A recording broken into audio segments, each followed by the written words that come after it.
할렐루야. 오늘도 좋은 날입니다.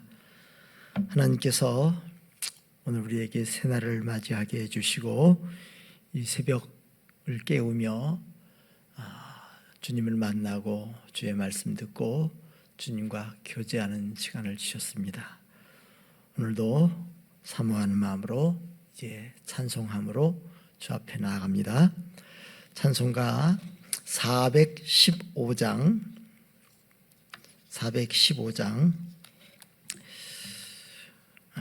오늘은 1절부터 3절까지 이 찬송 같이 부르겠습니다. 415장입니다. 십자가 그늘 아래. 십자가 그늘 아래 나 쉬기 원하네. 저 햇빛이 뜨겁고 또 짐이 무거워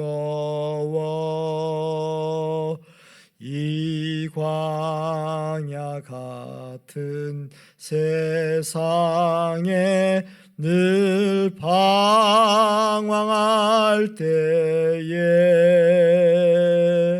주 십자가의 그늘에 내 쉴 곳 찾았네. 내 눈을 밝히 떠서 저 십자가 볼 때 날 위해 고난 당하신 주 예수 보인다. 그 형상 볼 때 내 맘에 큰 찔림 받아서 그 사랑 감당 못하여 눈물만 흘리네. 십자가 그늘에서 나 길이 살겠네. 나 사모하는 광채는 주 얼굴뿐이라. 이 세상 나를 버려도 나 두려움 없네. 내 한량 없는 영광은 십자가 뿐이라.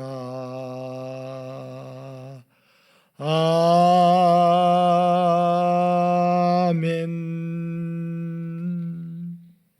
이제 하나님 말씀 함께 보시겠습니다. 오늘의 말씀은 시편 13편 말씀입니다.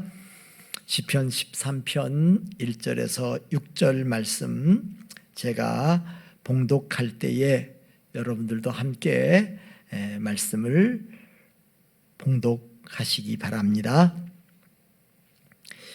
여호와여, 어느 때까지니까 나를 영원히 잊으시나이까?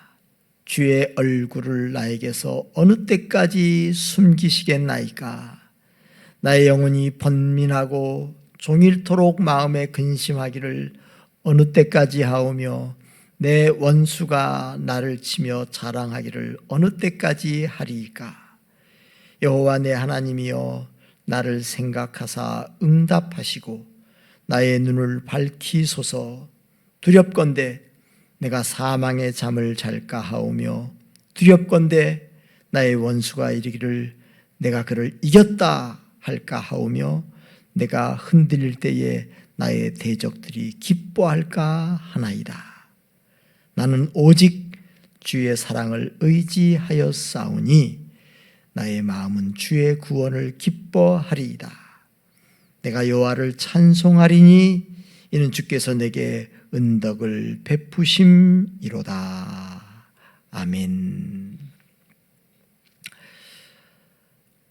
우리가 하나님을 나의 하나님으로, 나의 주님으로 영접하고 믿음의 순례를 시작할 때 처음 믿음 생활을 하는 분들은 참 하나님께서 마치 어린아이를 부모가 돌보듯이 그렇게 아끼고 사랑하고 아주 구체적으로 돌보는 것을 봐요. 그래서 처음 믿음 생활을 하는 분들에게는 하나님이 기도할 때마다 그들의 어떤 구체적인 기도 내용들을 들으시고 놀랍게 그리고 신속하게 응답하시는 것을 봐요. 그래서 제가 종종 그런 얘기를 합니다. 처음 예수 믿는 분들은 하나님이 바로 들어주시고 응답하시니 기도하십시오. 기도 많이 하십시오. 이렇게 말씀을 드려요. 그런데 우리가 이제 신앙생활을 하고 나서 10년, 20년, 30년 이렇게 이제 하나님과 동행하는 삶이 계속 되다 보면 때로는 하나님이 나의 기도에 대해서 들으시지 않고 하나님이 나를 도와주시지 않고 나를 외면하시는 것 같고 나에게서 숨는 것 같이 느껴질 때가 있습니다. 오늘 함께 봉독한 이 말씀이 바로 다윗이 그런 체험 가운데 하나님 앞에 드린 기도예요. 여기 다윗이 하나님 앞에 안타깝게 호소하지 않습니까? 여호와여 어느 때까지니까 나를 영원히 잊으시나이까 주의 얼굴을 나에게서 어느 때까지 숨기시겠나이까. 하나님이 나를 외면하신 것 같아요. 나를 전혀 기억하지 못하시는 것 같이 느껴집니다. 하나님이 내게서 완전히 숨으신 것 같이 느껴집니다. 그때 우리는 영혼이 번민하고 마음속에 근심이 차요. 이런 우리들의 형편과 상황을 보면 우리의 주변의 그 대적들, 원수들이 조롱하며 또 놀려대죠. 비아냥거립니다. 하나님 믿는다는 사람이 하나님 앞에 그렇게 기도하고 하나님 앞에 그렇게 열심으로 충성하고 헌신하는데 너의 하나님이 어디 계시냐? 너를 왜 돕지 않으시고 너를 왜 구원하시지 않느냐? 오늘 다윗이 경험한 이러한 경험을 가리켜서 일명 영혼의 어두운 밤이라고 이야기합니다. 영혼의 광야 시기라고도 부릅니다. 리차드 포스터 목사님은 그의 유명한 책 기도라는 책에서 챕터 2에서 이 얘기를 해요. 버림받은 자의 기도. 그러니까 하나님께 버림받았다는 그 자포자기의 상태를 경험하는 거죠. 하나님이 완전히 숨어 계신 것 같아요. 다윗도 경험했고 모세도 엘리야도 욥도 이런 경험을 하지 않습니까? 욥이 계속해서 고난에 고난이 이어져 오지 않습니까? 그 고난의 소식들이 계속 들려올 때 그가 얼마나 마음이 무겁고 안타깝겠습니까? 엘리야도 그런 경험을 해요. 황량한 동굴 속에서 외로이 밤을 지새우며 바람, 지진, 불 가운데서 하나님은 전혀 말씀하지 않으시고요. 하나님이 만나주시지 않습니다. 이때 엘리야의 마음이 얼마나 무거울까요? 지하 감옥에 갇혀서 진흙 구덩이에 빠지기까지 낮아졌던 예레미야도 있습니다. 우리 예수님이 어떤 경험을 합니까?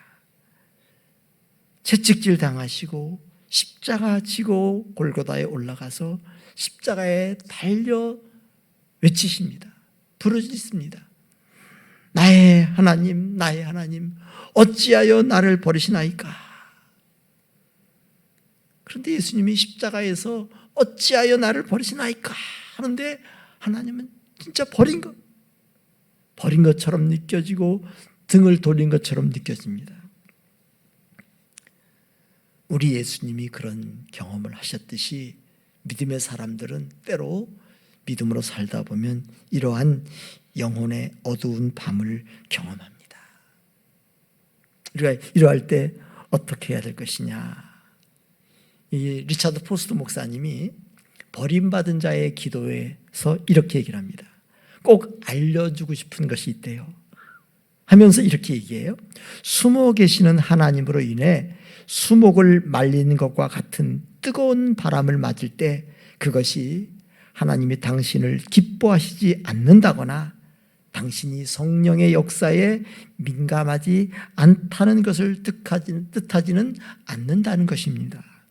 그것이 당신이 하나님께 어떤 끔찍한 죄를 지었다거나 무언가 당신에게 잘못된 일이 일어났다거나 그 밖에 어떠한 일도 뜻하고 있지 않습니다. 그러면서 이런 얘기를 해요. 어두움이란 명확한 기도의 체험입니다. 그것은 기대할 만한 것이며 심지어 끌어안고 싶은 것입니다. 우리가 이런 영혼의 어두운 밤을 만나면 참 마음이 무거워지고 참담해집니다마는 이런 영혼의 어두운 밤을 끌어안을 만한 가치가 있다고 얘기합니다. 사실은 이런 시간들을 통해서 우리는 영적으로 더 깊어지고 더 성숙해지는 것입니다. 여러분, 영혼의 어두운 밤, 하나님께서 나를 외면하신 것 같고 나에게서 완전히 숨으시는 것 같은 때가 우리에게도 옵니다. 그것이 이상한 것 아니고 그것이 내가 죄를 지었고 내가 하나님 앞에 뭔가 큰 잘못을 해서 당하는 일이 아니라는 것을 기억하시기 바랍니다. 자, 이런 영혼의 어두운 밤을 만날 때 어떻게 합니까? 여기 다윗이 하나님 앞에 간구합니다. 기도합니다. 3절에 보면 여호와 내 하나님이여 나를 생각하사 응답하시고 나의 눈을 밝히소서. 두렵건대 내가 사망의 잠을 잘까 하오며 두렵건대 나의 원수가 이르기를 내가 그를 이겼다 할까 하오며 내가 흔들릴 때에 나의 대적들이 기뻐할까 하나이다. 하나님, 나를 생각하셔서 응답해 주십시오. 나의 이 어두운 눈을 밝혀주셔서 보게 해 주시옵소서. 하나님의 그 심오한 그 뜻을 저로 하여금 알게 해 주십시오. 내가 그러다가 완전히 사망에 잠잘까, 영적으로 완전히 깊은 수렁에 잠길까 내가 두렵습니다. 원수들이 이런 나의 모습을 보면서 내가 그를 이겼다 하고 큰 소리치면 어떻게 합니까? 하나님, 나를 기억해 주옵소서. 나를 생각해 주옵소서. 내 눈을 밝혀 주옵소서. 하나님 앞에 기도하죠. 그리고 여기 마지막에 이제 5절, 6절에 뭐랍니까? 나는 오직 그의 주의 사랑을 의지하여 싸우니 나의 마음은 주의 구원을 기뻐하리이다. 내가 여호와를 찬송하리니 이는 주께서 내게 은덕을 베푸심이로다. 여기 보면요, 내가 주의 사랑을 의지한다고 합니다. 나의 마음은 주의 구원을 기뻐하리이다. 비록 하나님이 나를 외면하시는 것 같고 숨으시는 것 같고 나를 기억하지 못하시는 것 같아도 나는 하나님의 사랑을 의지하는 거예요. 하나님은 그래도 나를 사랑하신다. 하나님은 나를 구원하실 거다 하면서 나의 영혼이 잠잠히 하나님을 바라보고 신뢰한다는 것입니다. 그래서 리차드 포스터 목사님이 이런 얘기를 또 해줘요. 하나님께 버림받은 것처럼 생각될 때 어떻게 하면 좋을까? 하나님을 믿고 기다리십시오. 말없이 조용히 기다리세요. 신뢰가 믿음보다 앞섭니다. 그러면서 그분이 믿음이란 자동차의 기아를 넣는 것과 똑같대요. 그러니까 자동차를 타자마자 그냥 기아 못 넣습니다. 즉시 기아 넣고 가동시키는 게 아니에요. 그러니까 우리가 이런 영혼의 밤을 만나면 자기를 나무라고 막 어떻게 거기서 헤어나갈까 앞으로 나가려고 하지 말라는 거예요. 영적인 생활을 가동시킬 수 없을 때에는 기아를 추진 앞 1단 기아, 2단 기아 넣지 말고 중립에 넣고 잠잠히 기다리는 것입니다. 여러분, 때로 우리가 이런 힘들고 어려운 시간을 만날 때 그때 우리가 취할 수 있는 것은 나의 영혼이 잠잠히 하나님을 바라보며 주의 사랑을 의지하여 싸우니. 하나님의 사랑은요, 어린 아이일 때는 오냐 뭐든지 그저 다 응대해주고 다 채워주고 다 먹여줍니다마는 어느 정도 때가 되고 성숙하면요, 때로는 혼자 넘어지게도 하고 때로는 찬바람을 쐬게도 하고 무더위 가운데 땀을 뻘뻘 흘리게도 합니다. 그러면서 우리를 더 성숙시켜가고 연단시켜 가시는 거죠. 때로 우리가 인생을 살아가다 보면 이런 영혼의 어두운 밤을 만납니다. 어떤 면에서는 지금 이 코로나로 인하여 전 세계 모든 사람들이 큰 어려움을 만나지 않습니까? 이것도 문명사회에 있어서 분명히 어떤 전기가 될 거예요. 하나님은 우리를 새롭게 하시기 위해서 때로는 돕지 않으시는 것 같고 외면하시는 것 같고 침묵하시는 것 같지만 그래도 하나님을 신뢰하며 나갈 때 하나님 우리에게 은덕을 베푸십니다. 하나님 우리에게 좋은 것을 더하십니다. 그러니 우리가 힘들고 어려울 때라도 그것 때문에 우리가 조바심 내고 불안해하고 원망하기보다는 나의 영혼이 잠잠히 그저 기아가 중립 상태에 있는 것처럼 하나님 앞에 잠잠히 침묵하면서 고요히 기다리는 자 되기 원합니다. 그래서 그 기다림으로 말미암아 다시금 앞으로 나아갈 수 있는 저와 여러분 되시기를 축원합니다. 기도하겠습니다. 하나님 아버지, 우리의 신앙의 여정 가운데 때로는 하나님이 도와주시지 않는 것 같고 나를 잊어버린 것 같고 하나님이 전혀 그 얼굴을 내게서 나타내시지 않고 숨으시는 것 같을 때가 있습니다. 고난이 계속 이어지고 깊은 수렁에 빠지고 사면초가와 같은 환경에 처할 때 우리는 낙심하기 쉽습니다. 그럼에도 불구하고 우리는 하나님을 신뢰하고 하나님 앞에 기도할 수 있게 해주시옵소서. 주의 사랑을 의지하고 우리 마음은 주의 구원을 기뻐하며 잠잠히 주님을 바라보고 주님 앞에서 조용히 기다릴 줄 아는 자들 되게 해 주시옵소서. 그러면 다시금 하나님은 우리를 일으켜 세워주십니다. 예수님이 십자가에 달려 죽으셨지만 3일 만에 하나님은 예수님을 다시 일으켜 세우신 것처럼 우리가 이 영혼의 어두운 밤을 지나고 숨어 계신 하나님이 다시금 그 환한 얼굴을 드러내시고 우리에게 놀라운 은덕을 베푸시고 우리를 후대하실 줄로 믿습니다. 지금 전 세계 모든 사람들이 코로나라는 이 어려움을 겪고 또 이로 인하여 육체적으로 혹은 경제적으로 또 심적으로 많은 아픔과 고통을 당하지만 이 속에서 우리는 잠잠히 하나님을 신뢰하며 하나님의 사랑을 의지하며 나아갈 수 있도록 도와주시옵소서. 그래서 이 코로나의 터널을 잘 통과하고 더 우리의 신앙이 하나님을 향한 그 마음이 더 깊어지고 더 성숙되어서 하나님 보시기에 아름다운 신앙의 인격으로 영성으로 빚어지는 우리 모두가 되게 하여 주옵소서. 한 해를 마무리하고 새해를 맞이하는 이 연말 연시에 우리의 마음이 하나님을 신뢰하고 또 주의 사랑을 의지하며 주의 구원을 기뻐하며 기대하며 나가는 우리 모두가 되게 하여 주옵소서. 하나님을 신뢰하는 그 신뢰하는 마음이 흔들리지 않고 여전히 계속해서 하나님을 신뢰하고 든든히 그 신뢰의 터 위에 서서 나아가는 우리 모두가 되게 하여 주옵소서. 주 예수 그리스도의 이름으로 기도하옵나이다. 아멘.